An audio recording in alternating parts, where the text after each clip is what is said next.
bawat pag-amin ay may kahihinatnan. Ang paglaya naman ay may kaakibat na pananagutan. At may kanya-kanya tayong hamon na dapat harapin sa pagtanggap ng katotohanan. Yan ang mga salitang namutawi kay Charis Pempenco nang aminin niya sa buong mundo ang tunay niyang pagkatao. It was very risky eh. Parang sa akin kasi either matatanggap ako o mawawala ako forever. I was tired of hiding and it wasn't something na gusto ko lang ng attention. I just wanted to clarify kung ano talaga ako para, parang hindi na nalilito yung mga tao. Kung ano man yung sabihin nila, negative or positive, nasabi ko kung ano yung gusto ko, kung ano yung nasa puso ko. Sa ginawang pag-amin ni Charis, hindi na raw nabigla ang kanyang pamilya dahil matagal na nilang alam kung ano ang totoo.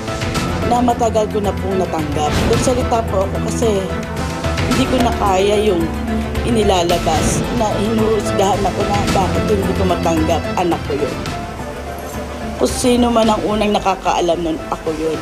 Pero nakita ninyo, ilang taong kong itinago.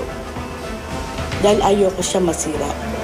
Pero ngayon siya na ang nagsabi, itinulo na lang ng luha ko.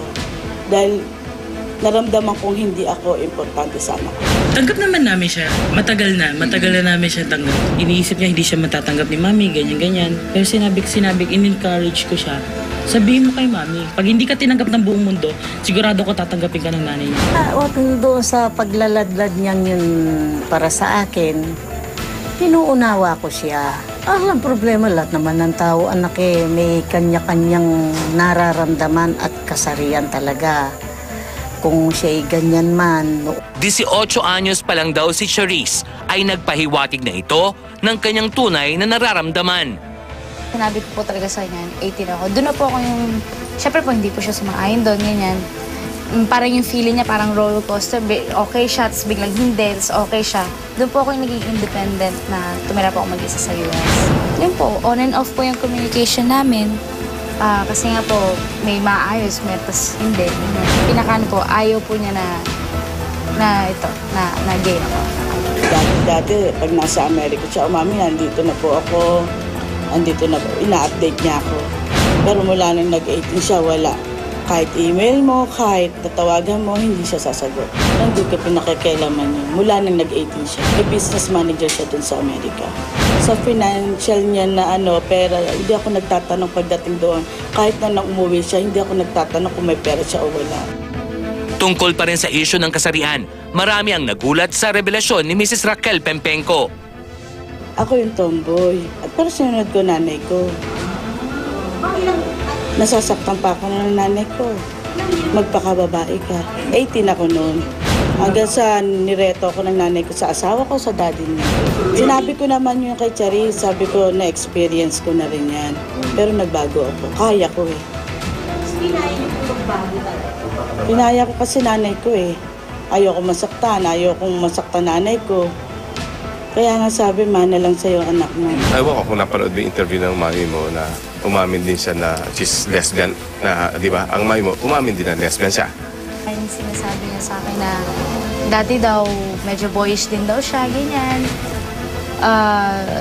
Pero inayos daw niya, gano'n. So, I was like, parang inisip ko na there's nothing wrong with being boyish. So, bakit aayusin ba? And for me, yun lang naman yung naisip ko noon. So, medyo hindi ko na lang masyadong ginawang big deal. At least ang mami mo, anak, naging masunurin sa akin. Kasi nanay niya ako. Kasi mahal niya ako. Ikaw ba, sweetheart? Mahal mo ba mami mo? Yun ang pinagmulan mo. Huwag mong ipahigit, anak, sa ibang tao ang mami mo. Kahit sabihin na natin, matapang siya o maldita siya, siya pa rin ang ina mo. Yung naging life niya before, syempre iba naman yung life ko.